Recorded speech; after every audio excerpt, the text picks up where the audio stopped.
des activités physiques est aussi très porteur par rapport à cela. Donc, on a choisi cette thématique pour ouvrir la table ronde. Alors, je vais jouer le maître du temps. On a 1h15, 1h10, puisque sinon Hélène va me regarder avec des yeux méchants. Et donc, l'objectif, c'est un quart d'heure, 20 minutes de présentation, puis faire quelques questionnements, et puis surtout se donner du temps pour échanger ensuite. Aussi, un bon petit quart d'heure, 20 minutes, pour qu'il puisse y avoir du dialogue avec vous. Voilà. Sophie, tu as la parole.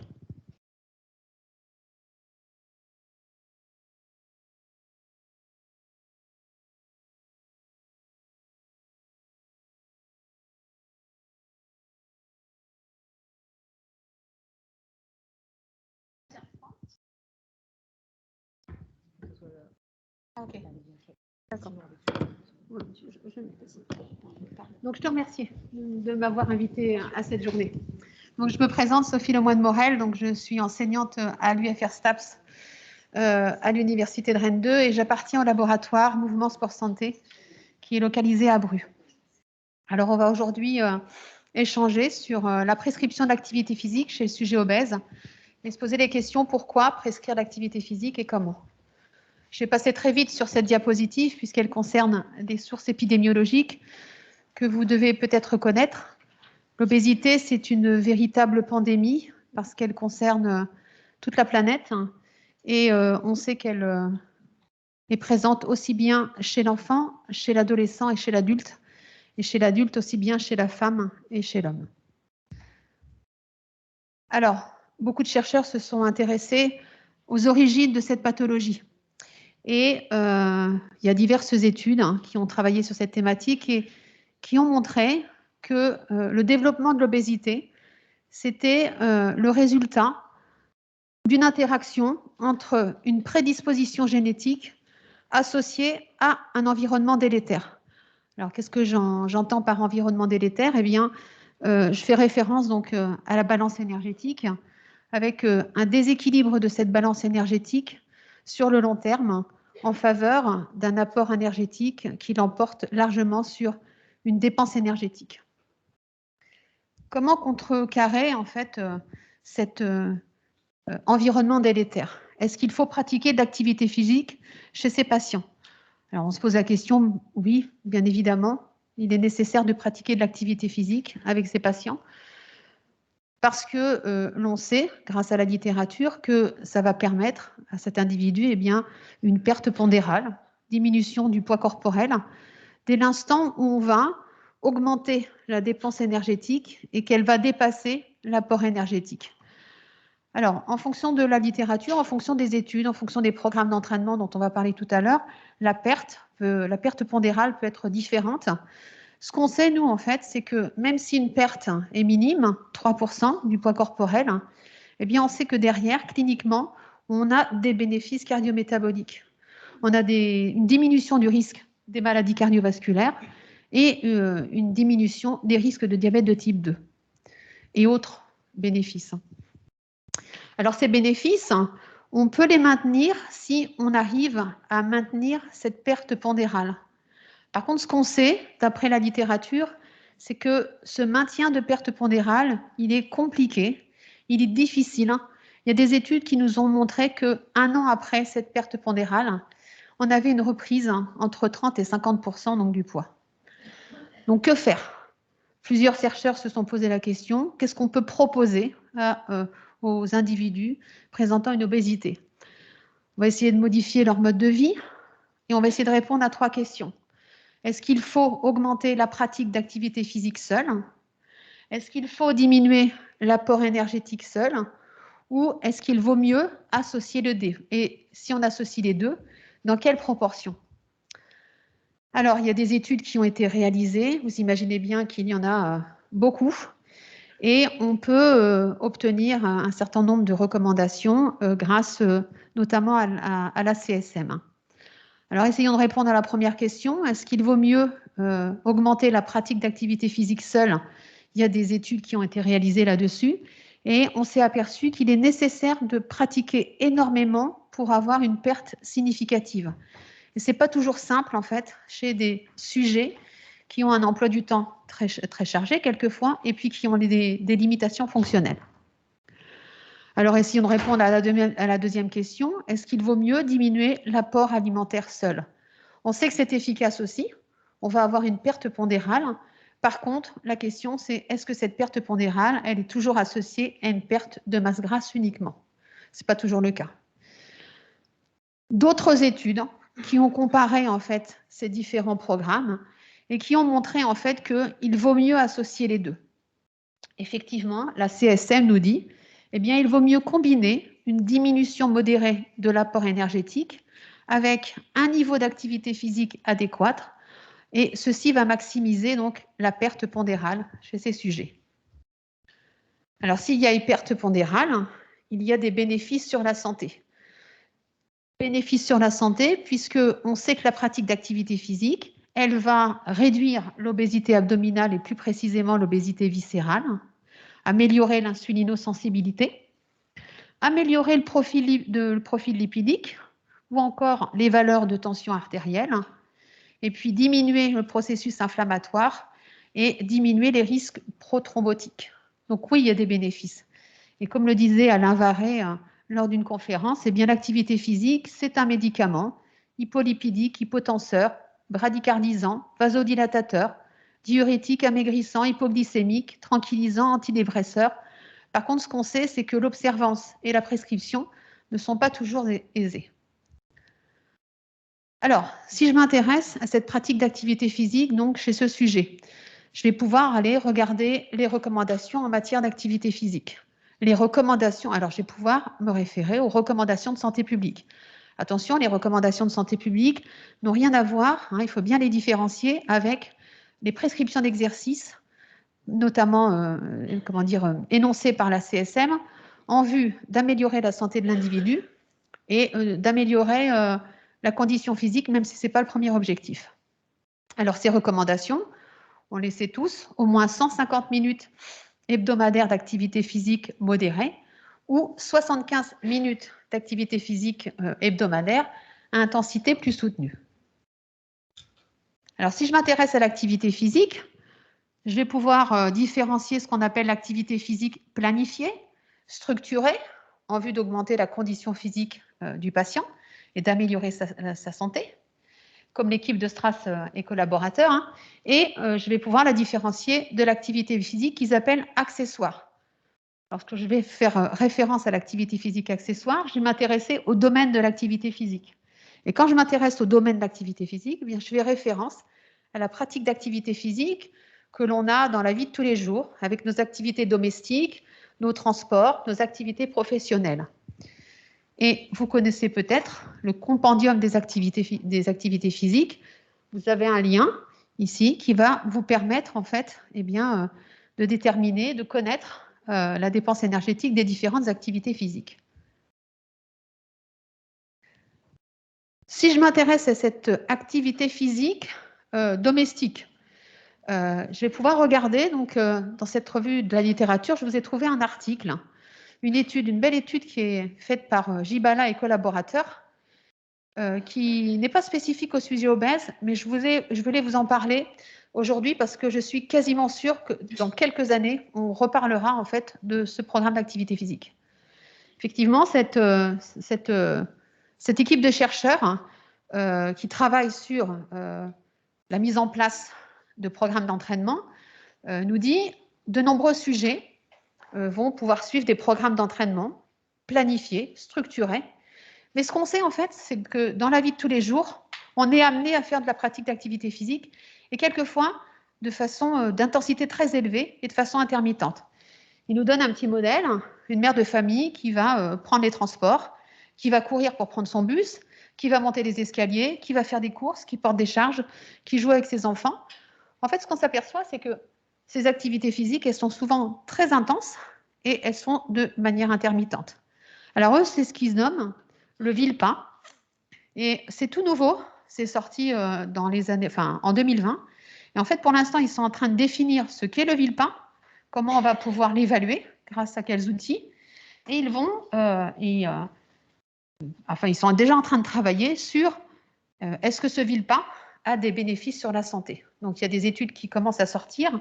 Donc, comme je vous le disais, ça, pour l'instant, intéresse les sujets non pathologiques, mais je suis quasiment sûre que ça pourra faire progresser les recommandations et qu'on trouvera ça chez notre sujet présentant une obésité. Maintenant, si je m'intéresse, non pas au domaine d'activité physique, mais à ses dimensions. Si je fais référence à ces dimensions, je parle d'intensité, de fréquence, de durée, de type d'activité physique. Alors là, je vais pouvoir aller voir la littérature, et notamment l'American College of Sport Medicine, la CSM, qui nous donne les grandes lignes directrices et les recommandations en termes d'activité physique chez les sujets obèses. Alors, je vais passer sur, je vais essentiellement donc parler de l'entraînement en endurance et de l'entraînement en résistance. Voilà cet entraînement en endurance, les recommandations de la CSM. Eh bien, effectivement, on a ce programme FIT. Quelle est la fréquence qu'on va pouvoir proposer à nos sujets obèses? Quelle est l'intensité? Et quelle est la durée? Quel est le type, bien sûr? Et quelle est la durée? La durée, 30 minutes, peut-être plus, peut-être jusqu'à 60 minutes, ou 3 fois 10 minutes. En fait, ça évolue. Et jusque dans les années 2000, en fait, on proposait des exercices d'intensité modérée à nos sujets avec des séances en continu, 30, 45 minutes. Mais c'était du continu. Et ces études, elles sont, comment dire, elles induisent des bénéfices puisqu'elles sont connues pour induire une perte pondérale, une perte de masse grasse et une augmentation de la condition physique, même si ce n'est pas notre objectif principal. Par contre, cette perte pondérale, elle est très minime par rapport à tout le travail que le sujet peut fournir. Et puis, il y a des questionnaires qui sont passés auprès de patients. Et ce qui en ressort des études, c'est que cet entraînement, il est perçu fastidieux. Il est non attrayant. Il y a peu d'adhésion, malheureusement, et il est difficilement applicable dans l'emploi du temps des personnes. Donc, il a fallu trouver une stratégie, faire toujours de l'entraînement en endurance, mais d'une autre façon. Et on retrouve notre Jibala et collaborateur, qui a été dans les premiers à proposer en fait cet entraînement de haute intensité. C'était un chercheur qui travaillait sur le HIT. Donc l'entraînement de haute intensité, c'est chez des sportifs de haut niveau. Et puis il a été dans les premiers à se dire, est-ce qu'on ne pourrait pas proposer ça en fait aux patients, et notamment aux patients obèses. Enfin, nous, c'est ce qu'on a pu proposer. En fait, on s'est aperçu dans la littérature, comme il le dit, les gens n'ont pas de temps. Ils manquent de temps. Donc, c'est une barrière, c'est un frein à la pratique. On n'arrive pas à pratiquer tous les jours ou 5 fois par semaine. Enfin, quelques-uns ont des freins à pratiquer 30-45 minutes. Donc, il s'est dit, est-ce qu'on va pouvoir proposer, non pas de l'entraînement en endurance de basse intensité de façon continue, ce qu'on appelle le MICT, et qu'on va pouvoir, du coup, proposer ce qu'on appelle le HIT. Alors, le HIT, l'entraînement intermittent de haute intensité, ce programme de HIT, il a 8 composantes. L'intensité maximale de la charge de travail, la durée maximale de cette charge, la charge de récup, la durée de récup, le nombre de répètes, le nombre de séries, la durée, l'intensité entre ces séries. Donc, je ne peux pas vous donner de recette. Vous imaginez bien que vous avez une multitude de modèles de HIT. Par contre, ce qu'on sait, c'est que cet entraînement de HIT, cet entraînement HIT chez notre sujet obèse, c'est une stratégie time efficient, c'est-à-dire qu'on gagne du temps. On va pouvoir l'intégrer plus facilement dans l'emploi du temps de la personne, et c'est qu'on va induire des adaptations quasi similaires, voire meilleures, des adaptations cardio-métaboliques, perte pondérale, etc., quasi similaires, voire meilleures, en un minimum, enfin pas un minimum de temps, mais avec un moindre temps. Donc, c'est une stratégie qu'on peut utiliser donc, chez notre sujet. Je vais juste faire une petite parenthèse sur le SIT et le HIT et le SIT. Il y a beaucoup d'articles qui sortent et qui publient en disant on a fait du sprint, on a fait du SIT avec nos patients. En fait, il faut bien garder la méthodologie. Le HIT, l'intensité des séances, elle est sous-maximale, alors que dès l'instant où on fait du SIT, on est dans le all-out, c'est-à-dire qu'on utilise des intensités supramaximales, pas forcément bien tolérées chez des sujets qui sont inactifs ou qui sont obèses. Attention, bien évidemment, si on propose du HIT ou du SIT, parce qu'on est avec des sujets donc, avec des comorbidités. Donc, on pourra peut-être pas proposer ce type d'exercice. Donc, voilà. Alors, vous imaginez bien qu'il y a une multitude d'articles. Hein. J'ai fait vraiment une petite parenthèse sur l'entraînement aérobie. L'entraînement en résistance, j'essaie de faire vite. Hein. L'entraînement en résistance, là encore, les recommandations de la CSM, une certaine fréquence, une certaine intensité, un certain temps, un certain nombre de répétitions.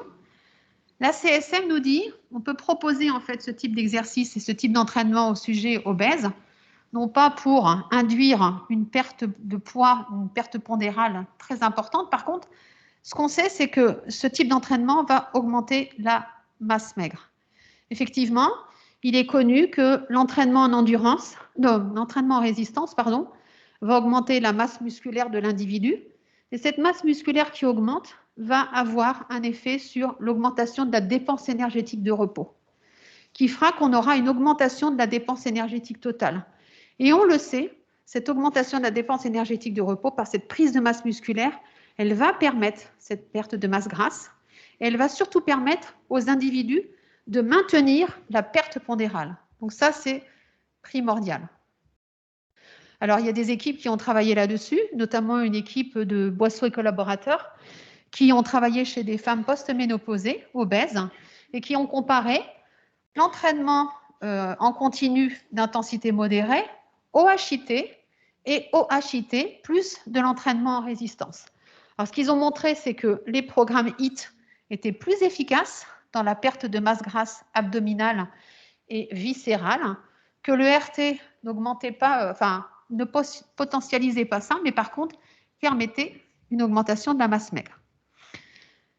Alors, je vous ai montré la revue de la littérature, enfin, quelques études. Nous, au laboratoire, on a travaillé aussi chez cette population. J'ai travaillé avec un étudiant en thèse avec des adolescents obèses, en surpoids et normopondérés. Et on a proposé en fait à ces adolescents de réaliser des exercices supramaximaux. Donc là, on a fait des sprints répétés et on a obtenu beaucoup de résultats. Mais en fait, ce qu'on a montré aussi, c'est que l'activité de la médulo-surrénale et l'activité du système sympathique, qui sont connus pour intervenir dans la mobilisation des lipides, étaient altérées chez nos adolescents obèses. Alors du coup, on a voulu faire plus, c'est-à-dire que là, on avait proposé des exercices supramaximaux. On a proposé alors de l'entraînement supramaximal. On a fait du site avec des jeunes adultes obèses. Et on a travaillé donc, et on a pas mal de résultats, des résultats sur la perte pondérale, sur la perte de masse grasse, sur la perte de masse viscérale, sur les paramètres osseux, enfin, des résultats et des bénéfices très importants. Et puis, dans le cadre de ma profession, donc je suis enseignant-chercheur, donc on fait de la recherche, mais on fait aussi de l'enseignement. Et dans le cadre de nos enseignements, eh bien, on encadre des étudiants en master, et notamment j'ai encadré une étudiante, Maëlle Mahé, qui a travaillé à la clinique de Plérin, où en fait on travaillait avec un médecin qui prenait en charge, enfin qui intervenait et qui faisait de la chirurgie bariatrique, et on a proposé des exercices sous forme de circuit training à des sujets présentant une obésité morbide avant la chirurgie, en vue de modifier leurs conditions physiques. Et on a montré en fait que notre entraînement de 8 semaines avec ces exercices, eh bien, diminuait la masse grasse, enfin, augmenter le niveau d'activité physique et la condition physique. Bien évidemment, dans le cadre de mon enseignement, on encadre d'autres masters qui peuvent intervenir, je ne sais pas dans quelques cliniques qui sont peut-être représentées ici. Et j'ai toujours un regard par rapport à la littérature pour accompagner mes étudiants qui interviennent donc, dans ces structures afin donc, d'améliorer nos programmes d'entraînement. Je vous remercie de votre attention.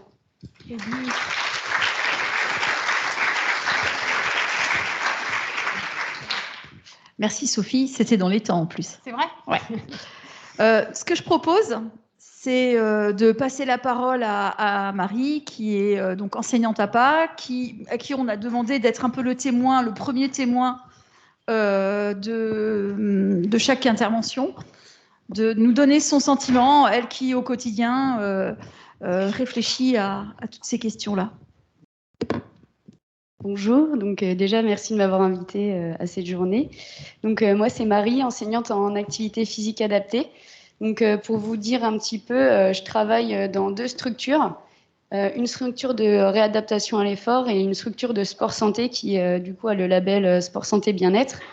Et donc eh bien l'objectif pour moi c'est de vous parler des personnes en situation d'obésité. Alors sachez que nous, dans notre structure, on n'accueille pas que des personnes en situation d'obésité. Et du coup, on est aussi confronté à travailler avec un ensemble de publics et des fois de travailler avec plusieurs publics en même temps. Donc du coup, d'adapter les séances, parfois, ça ne va pas être les mêmes objectifs en fonction des pathologies. Donc pour en revenir aux personnes en situation d'obésité, pour réagir un peu à ce que dit Sophie, notamment en termes de recommandations de la pratique de l'activité physique 5 fois par semaine, pour nous, en fait, dans nos protocoles qu'on met en place, les personnes viennent 4 fois à la semaine.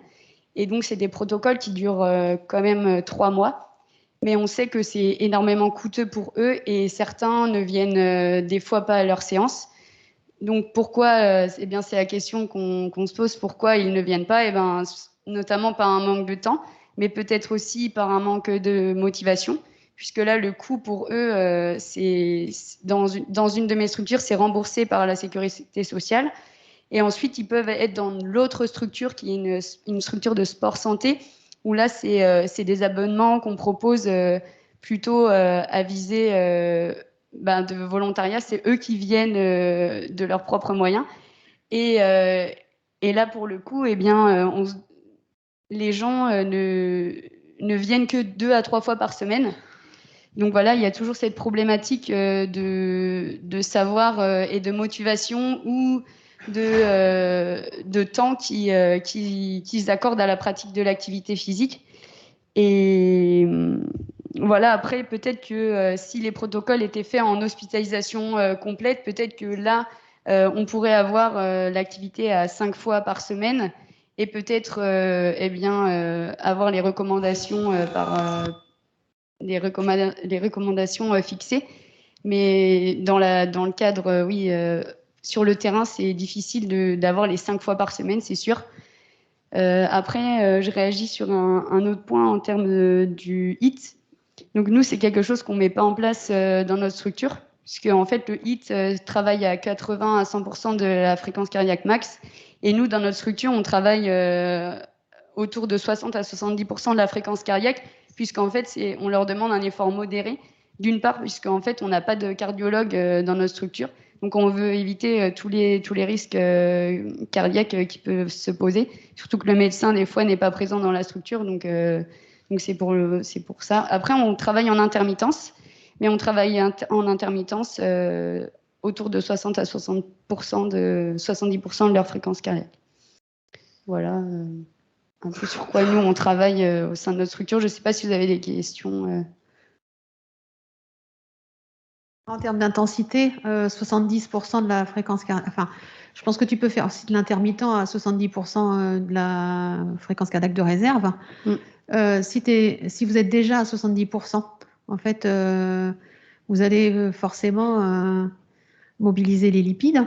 Donc, vous allez avoir parce que à cette intensité-là, tu vas sécréter des catéchos qui vont être des catécholamines qui vont intervenir dans la lipolyse. Donc, tu auras des effets.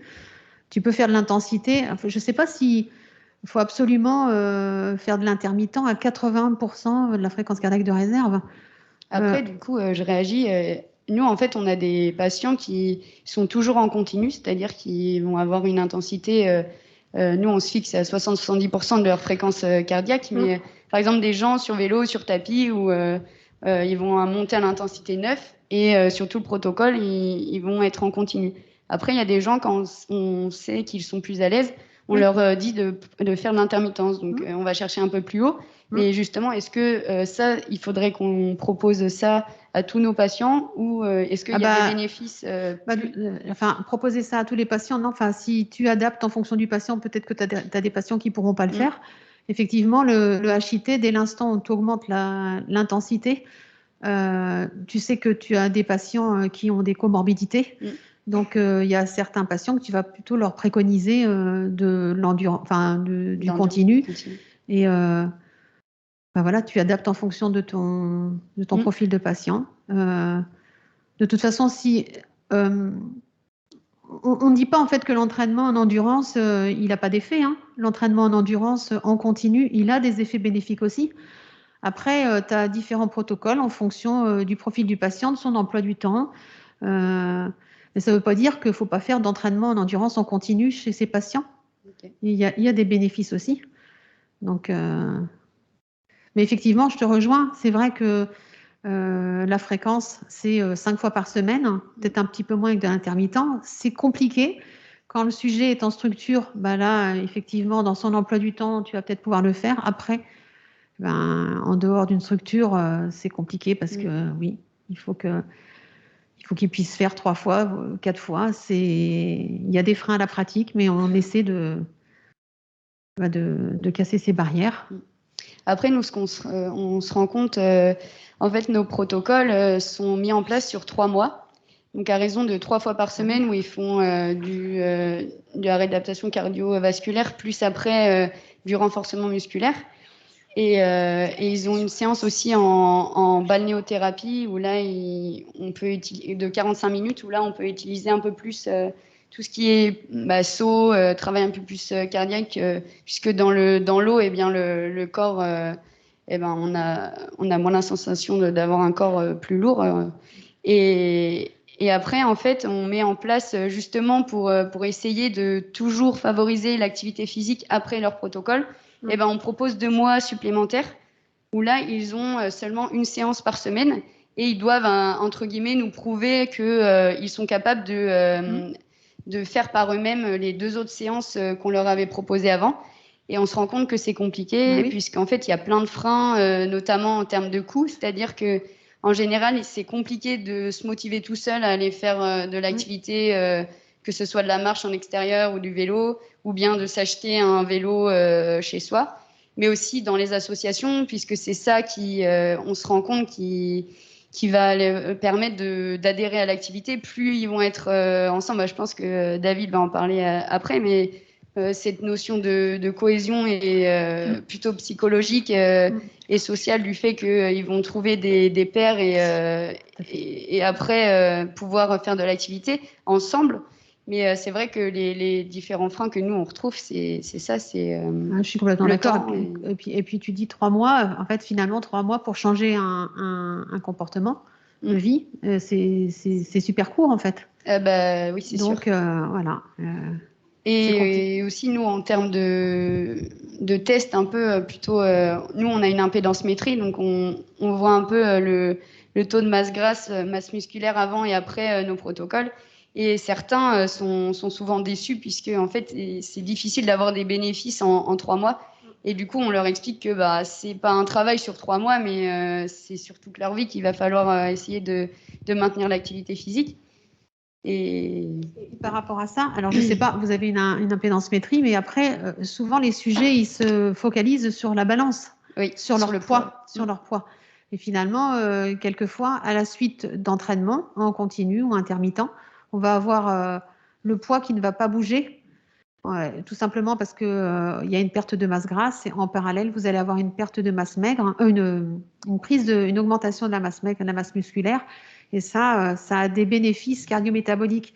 Le patient, il va se focaliser sur la balance, mais nous, ce qu'on va regarder derrière, c'est tous les paramètres sanguins et cardiométaboliques. Et là, on sait qu'il y a des bénéfices. Donc, on leur explique, enfin, on prend le temps d'échanger et de ne pas se focaliser forcément. Ouais. Ça, c'est le plus dur pour eux. Mais oui. Après, il y a d'autres facteurs, comme ils arrivent chez nous, ils sont souvent essoufflés, ils ont des douleurs articulaires et le fait de perdre, de prendre du muscle, surtout, ça protège les articulations. Oui. Du coup, quand ils viennent chez nous, on a des étages à monter. Donc, forcément, quand ils arrivent, ils sont essoufflés à la montée des étages et plus ils arrivent dans le protocole, plus c'est facile de monter les étages sans essoufflement. Donc, c'est quand même positif. Il y a d'autres choses à regarder que le poids pour eux, notamment dans leur vie quotidienne. Est-ce qu'ils se sentent mieux? Déjà, c'est déjà quelque chose pour nous qui est important de... Alors après, comme paramètre anthropo, il y a le poids, mais il y a la circonférence de la taille aussi. C'est ce qu'on fait aussi. Ça, c'est essentiel. Et à nos sujets, on leur dit, mais regardez, peut-être que votre poids, il n'a pas changé, mais au niveau de l'habillement, est-ce qu'il y a des modifications? Est-ce que vous vous sentez plus à l'aise?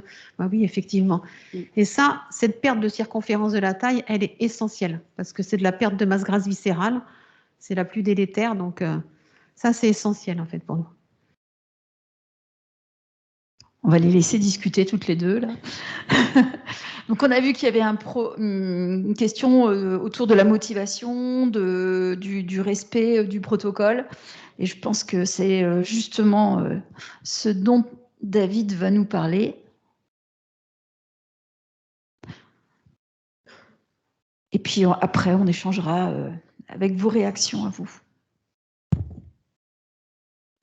C'est bon, normalement. Ouais, je vais prendre le micro, ça va être plus simple. Je remercie aussi Annick de m'avoir invité à cette table ronde. Et comme elle vient de le dire, donc on a vu ce matin, on a beaucoup parlé et beaucoup vu les mots d'estime de soi, de motivation, c'est arrivé très souvent. Et là, on en parle encore avec cette idée de comment faire en sorte que les patients qui, une fois sortis de la structure, continuent à réaliser de l'activité physique.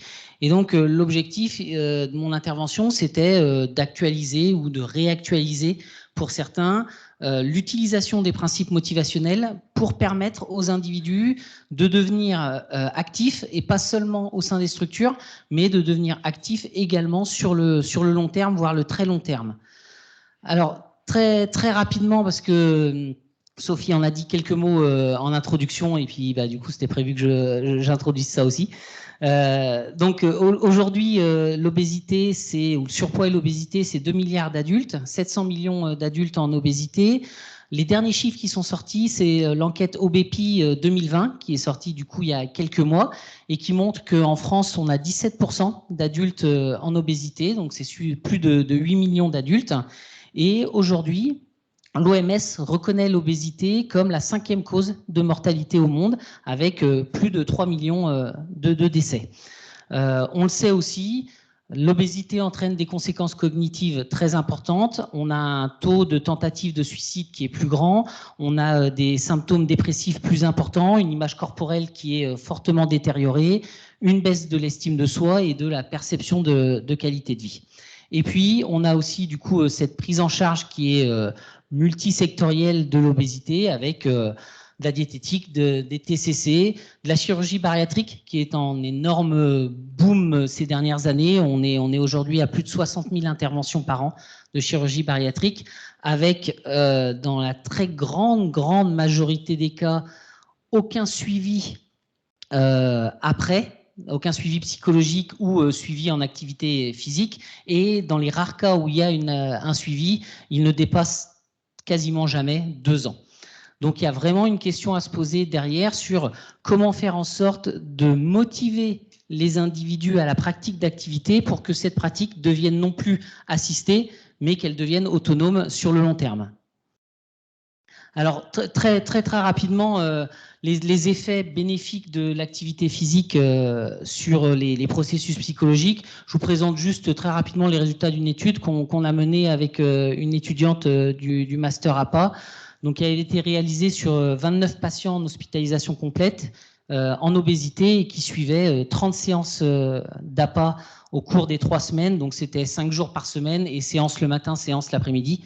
Donc, ça faisait 3 fois 10 séances par semaine. Et puis, on avait mesuré l'évolution de la perception de l'image corporelle et l'évolution de l'estime de soi de la personne. Alors, il s'avère que pour l'estime de soi, on a une augmentation significative de ce qu'on appelle la valeur physique perçue, c'est-à-dire la perception que l'individu a de son estime de soi corporelle. C'est la manière dont il s'apprécie, dont il apprécie son corps ou dont il aime son corps. Et puis, on a également, après 3 semaines d'APA, une amélioration de la perception de l'image corporelle. C'est comment il perçoit son corps, et souvent l'image corporelle est mesurée par des jeux de comparaison sociale par rapport à ce que nous renvoient les autres ou la société. Alors, pour terminer juste cette introduction, et Annick en a parlé également, je trouvais intéressant de faire le parallèle entre l'activité physique, l'obésité et la motivation. En revenant du coup sur la pandémie qu'on est en train de vivre, en mars dernier, en mars 2020, les données du réseau européen de ventilation artificielle montraient que 83% des personnes qui étaient atteintes de Covid-19 à l'entrée en 83 des personnes atteintes de Covid-19 à l'entrée en réanimation avaient un IMC supérieur à 25, c'est-à-dire étaient en surpoids, en obésité. Et c'est notamment des données qui ont permis à l'OMS de classer cette maladie chronique comme maladie à risque de forme sévère du Covid. Et puis, autre résultat, chez les personnes en réanimation, 85% qui étaient en obésité sévère étaient placés sous ventilation artificielle contre seulement 47% chez ceux qui avaient un IMC en dessous de 25, c'est-à-dire normopondéré. Donc ces résultats-là montrent que l'obésité il y a un réel enjeu de santé publique dans le traitement de l'obésité. Et puis en termes d'effet du confinement, en mars, avril et mai 2020, les résultats ont montré qu'on avait donc 3 milliards d'individus, quasiment la moitié de la planète en confinement total, et 57% de la population française avait déclaré avoir pris du poids pendant les 3 mois de confinement. Donc les résultats, c'était une prise de poids d'en moyenne 2,5 kg, mais ce qui était vraiment intéressant dans cette étude-là, c'était la différence de prise de poids en fonction de la catégorie de surpoids ou d'obésité initiale, avant le confinement. Et là, c'est ce que j'ai noté juste en dessous, c'est-à-dire que chez les personnes normopondérées avant le confinement, ils sont 55% à déclarer avoir pris du poids pendant le confinement, alors que d'un autre côté, chez ceux qui étaient déjà en obésité avant le confinement, soit plus de 70% déclarent en avoir pris encore plus pendant la période de confinement. Alors, des explications très rapides mais très simples. Souvenez-vous, le 17 mars 2020, Emmanuel Macron annonce le confinement. Le 18 mars, on était tous dans les supermarchés pour faire des stocks, alors pas que de papier toilette, on faisait aussi des stocks de pâtes et de conserves. Et il s'avère que finalement, pendant plusieurs semaines, on s'est retrouvé chez nous avec des stocks alimentaires supérieurs à ce qu'on a d'habitude, et donc la possibilité en fait de manger plus. Donc c'est une des explications qui est donnée pour cette prise de poids, et notamment pour les personnes en obésité qui ont souvent des troubles du comportement alimentaire. Et puis d'un autre côté, vous l'avez aussi peut-être beaucoup vécu, les apéros Facebook, qui ont également entraîné cette prise de poids. Et d'un autre côté, si on regarde l'activité physique, les données ont montré que à travers le monde, l'activité physique a globalement diminué pendant la période de confinement. Donc ça, c'est un résultat général sur l'ensemble de la planète et sur l'ensemble des individus. Mais ce qui est intéressant, c'est qu'avec des collègues, on a fait une étude sur le niveau d'activité, l'évolution du niveau d'activité physique entre la période pré-confinement et pendant confinement en fonction de l'IMC des individus. Et il s'avère que les résultats montrent que la diminution du niveau d'activité physique pendant la période de confinement, elle n'est significative que pour les personnes qui étaient en situation d'obésité.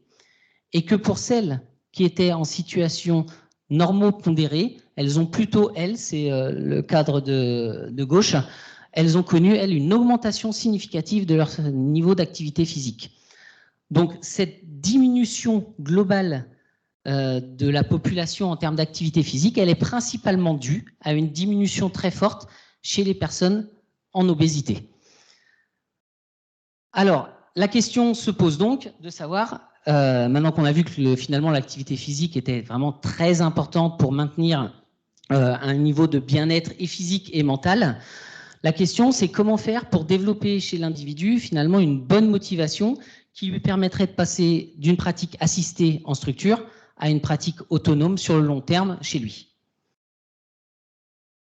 Alors, pour ça, on se base sur une théorie en sciences humaines qui est la théorie de l'autodétermination.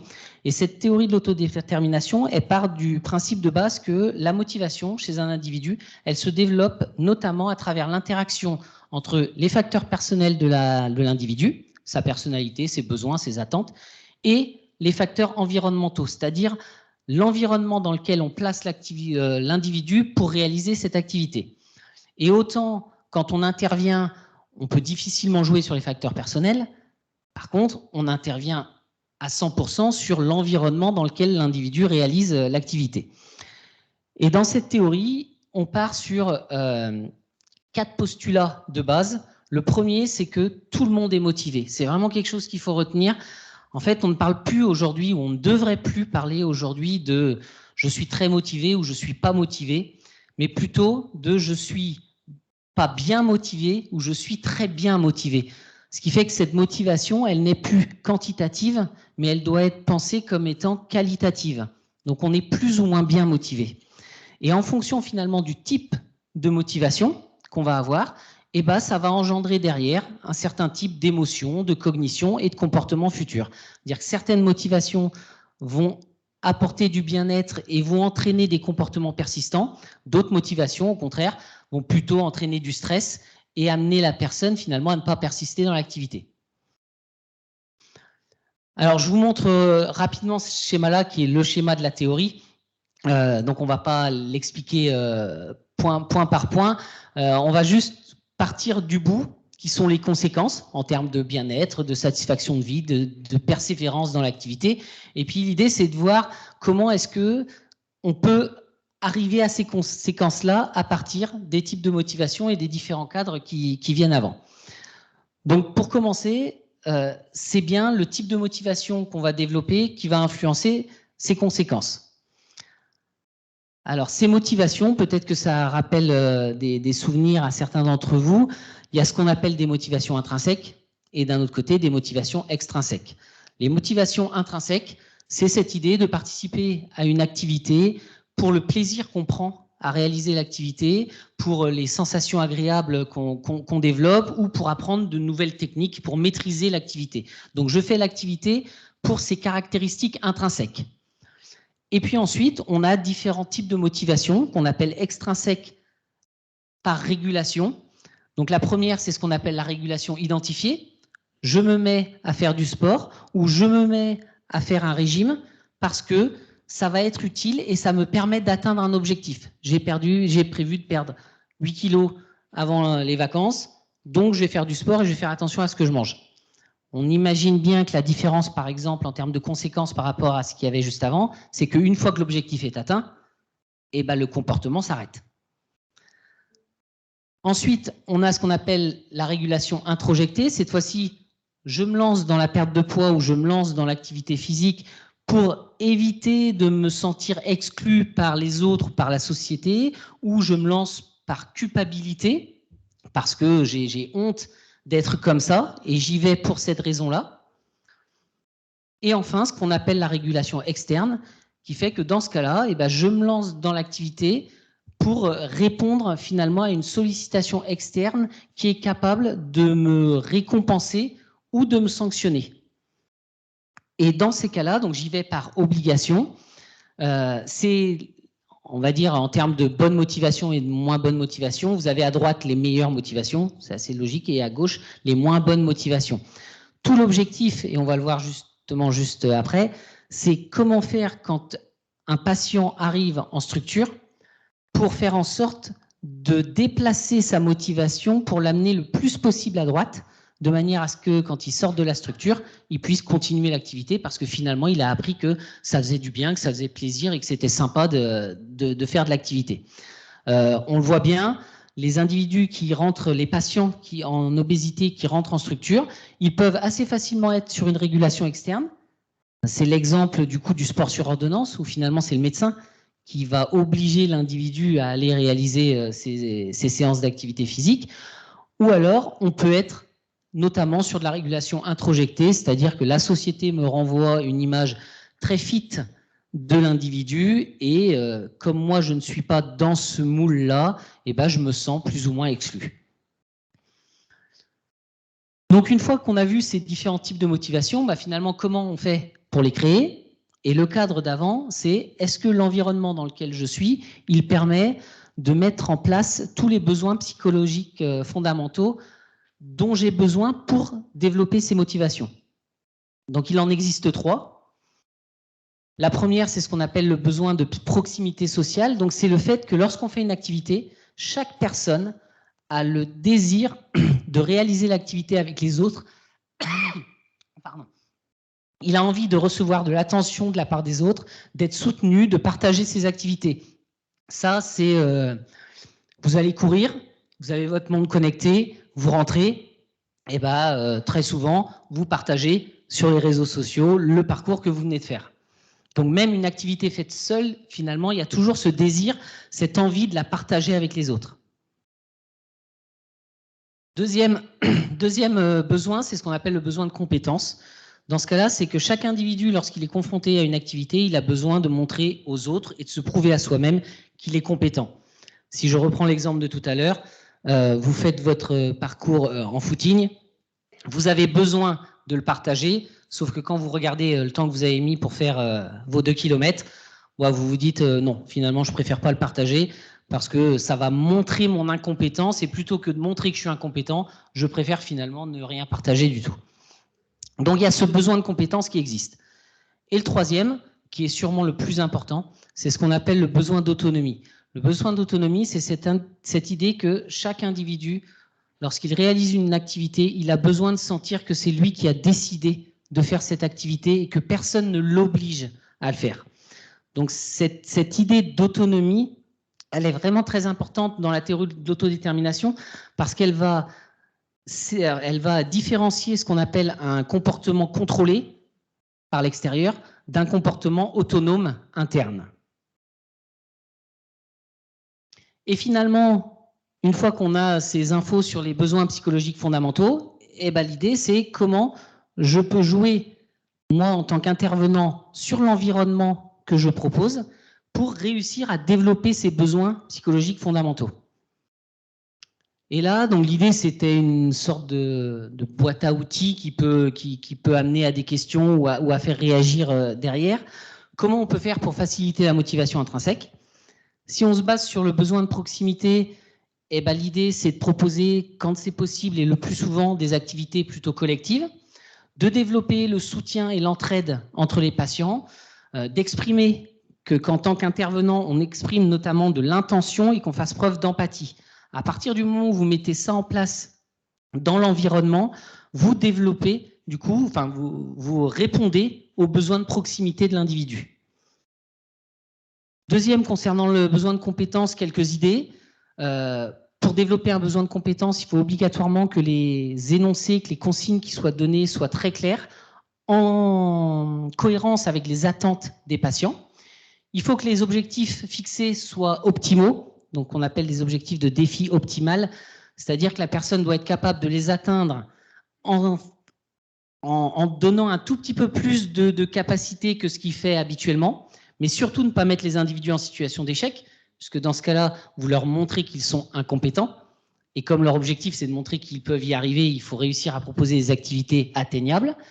Donc, je vous dis, mettez derrière, planifier des activités donc couronnées de succès, valoriser toujours le progrès et non pas le résultat, et utiliser un maximum de feedback formatif, c'est-à-dire, plutôt que d'expliquer à la personne que c'est bien ou pas bien, lui expliquer pourquoi il a réussi ou pourquoi il a échoué, de manière à ce qu'il puisse évoluer.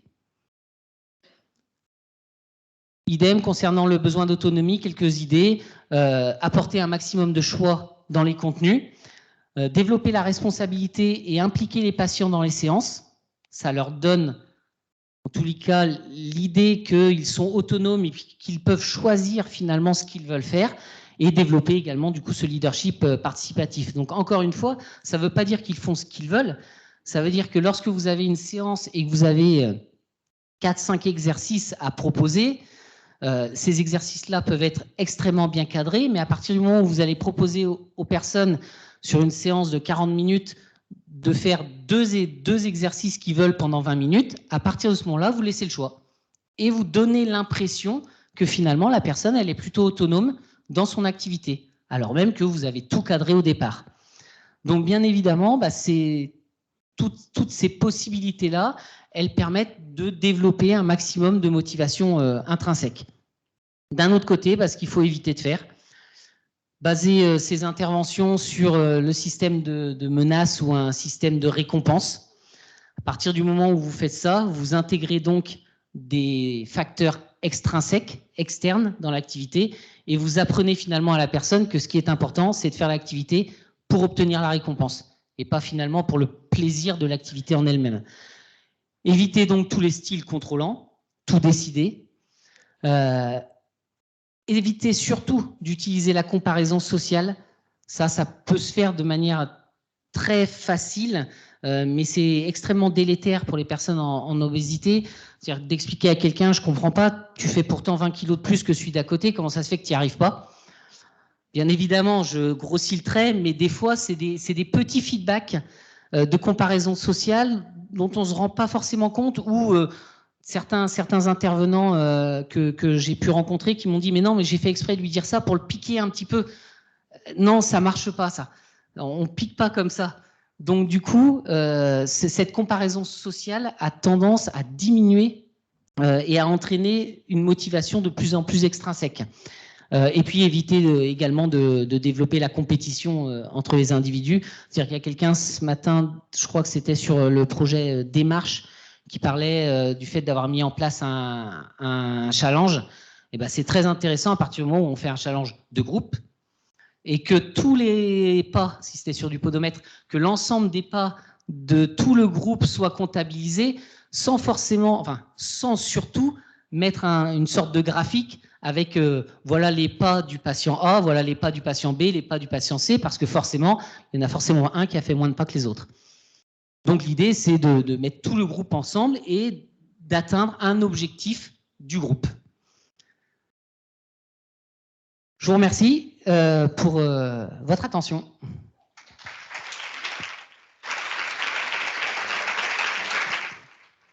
Merci David.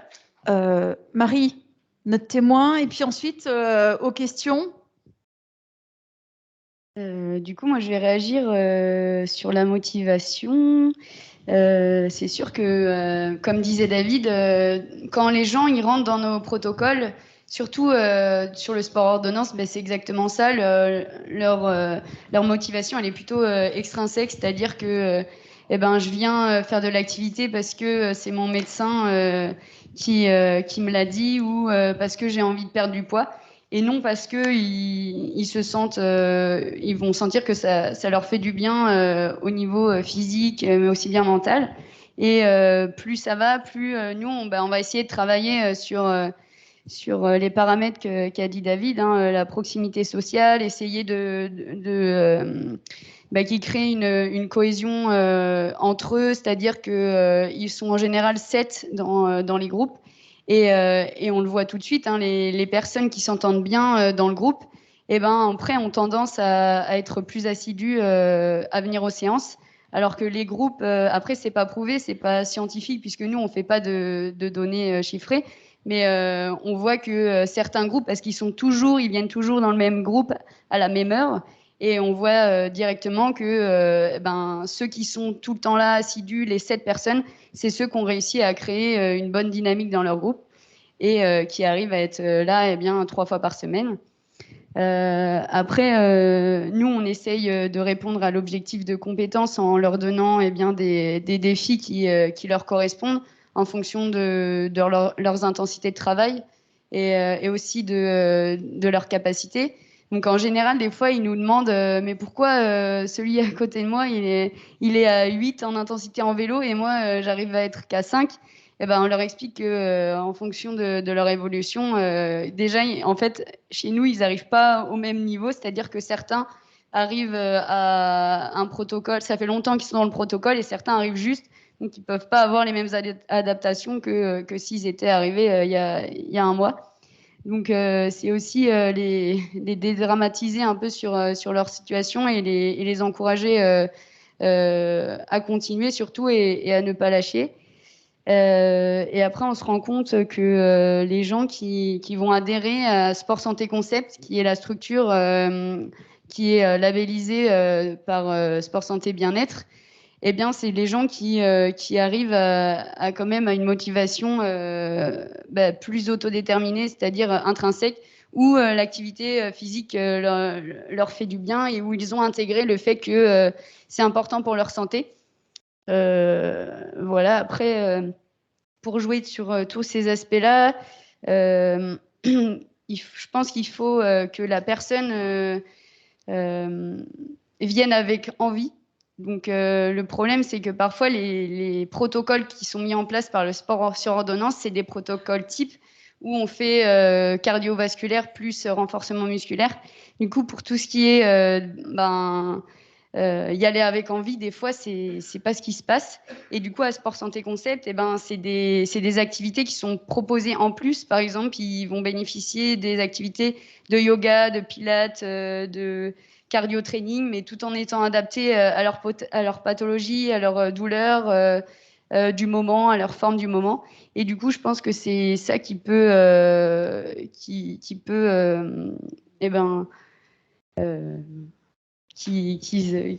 fasse de l'exercice à plus long terme. Maintient la motivation. Ouais, maintenir la motivation. Ouais. Merci Marie. Le temps est court, il reste 10 petites minutes pour des questions.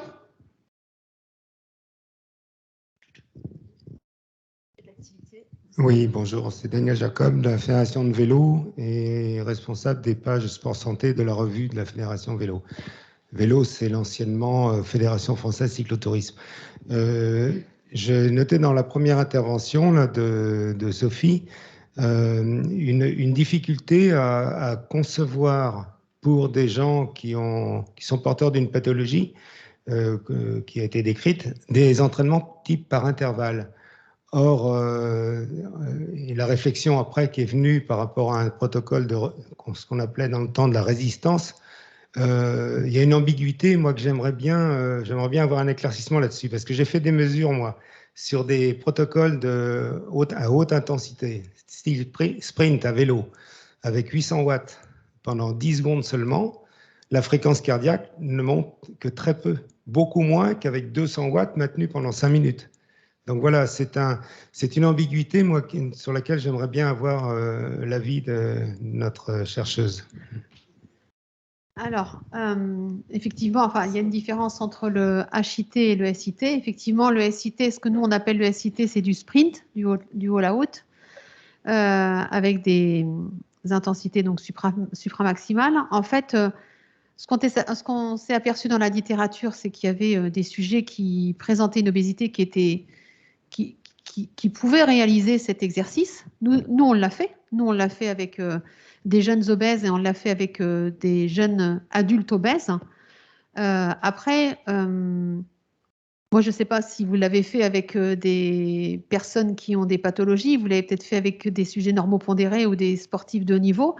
Ce que je sais, c'est que le sujet obèse, il a aussi des comorbidités, des risques de maladies cardiovasculaires, des risques de diabète, d'insulinorésistance, d'hyperglycémie.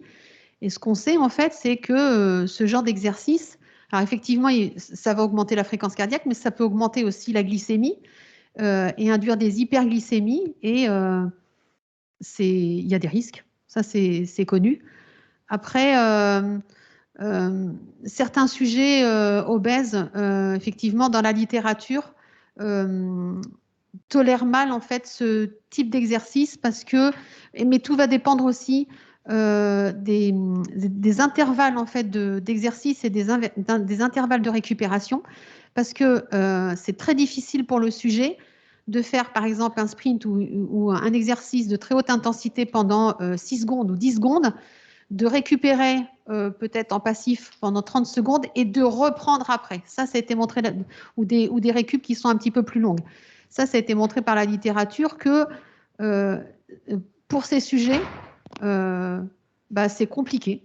C'est compliqué de faire ces toutes petites, ces exercices très brefs et ces récup qui peuvent être passives et recommencer. Ça, après, moi, je ne sais pas sur quel type de sujet vous l'avez fait, mais moi, je respecte ces recommandations et je ferai attention à proposer du SIT ou du HIT à cette population. Oui, juste pour compléter mon intervention, c'était sur des sujets âgés, du coup, hein, c'est des gens qui ont un certain âge, et on avait comme souci justement de ne pas avoir une sollicitation cardiovasculaire trop importante, donc des séquences très courtes, au maximum 10 secondes, et avec une récupération, non pas, on ne calculait pas le temps, on attendait que la fréquence cardiaque redescende dans la zone de confort pour reproposer une autre. Et dans ce cas-là, nous avons été surpris nous-mêmes de voir que la fréquence cardiaque montait beaucoup moins que sur un effort d'un autre type, beaucoup moins intense, mais qui durait longtemps. Et il nous a semblé que le deuxième type d'effort était plus sollicitant sur le plan vasculaire que là, le premier. Pour ce profil de patient, mais moi je ne le ferai pas pour forcer. Enfin, je serai plus, je ferai attention par rapport à mon profil de patient, des patients obèses. Merci Sophie. Une dernière question, peut-être? Pas de question? Ah, si. Une dernière question. Dans vos propos, merci beaucoup, Lydie Charpentier. Dans vos propos, vous parlez beaucoup de motivation, mais en fait, vous ne parlez pas de plaisir, alors que c'est la base de tout. Voilà, je pense qu'on ne peut pas faire venir quelqu'un, emmener quelqu'un en promenade, comme on dit souvent, sans qu'elle ait envie d'y aller, qu'elle va y trouver... Alors moi, je suis complètement d'accord avec vous. Hein. Avec nos jeunes obèses, je n'ai pas regardé forcément en fait ce paramètre-là, mais pour avoir fait aussi et accompagner des femmes ménopausées obèses sur des programmes d'entraînement d'intensité modérée et avec des séances continues, on avait vu au fur et à mesure, parce qu'on les avait suivis 12 semaines, qu'effectivement, il y avait du plaisir, effectivement. Et je pense que c'est le paramètre, enfin, je ne sais pas, je pense que David... Ouais, je vais juste compléter parce que je pensais du coup avoir mis l'accent quand même sur la partie plaisir, notamment sur le développement de la motivation intrinsèque, où cette motivation intrinsèque, elle est basée sur les sensations ressenties de bien-être par la personne lorsqu'il réalise l'activité physique, le plaisir qu'il a à réaliser l'activité physique, non pas pour ce qu'il va en tirer de manière externe, mais plutôt pour les caractéristiques intrinsèques de l'activité, c'est-à-dire ce que ça lui apporte à lui en termes de développement de bien-être. Donc c'est vraiment, quand on parle de motivation intrinsèque, par défaut, on parle aussi de plaisir à réaliser l'activité et de sensations agréables ressenties lorsqu'on réalise l'activité. Ah, une dernière question. Oh là, il faut que je fasse un sprint là.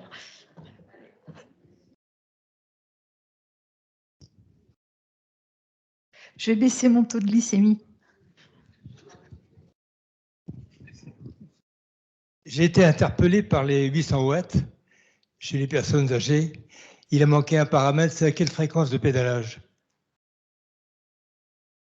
C'est pas vous, je crois que c'était derrière. Pardon. C'était là-bas, ouais. Oui. On va peut-être pas rentrer dans les considérations trop techniques. On va essayer de tenir le timing. Merci en tout cas. Encore nos orateurs. Là, c'était super.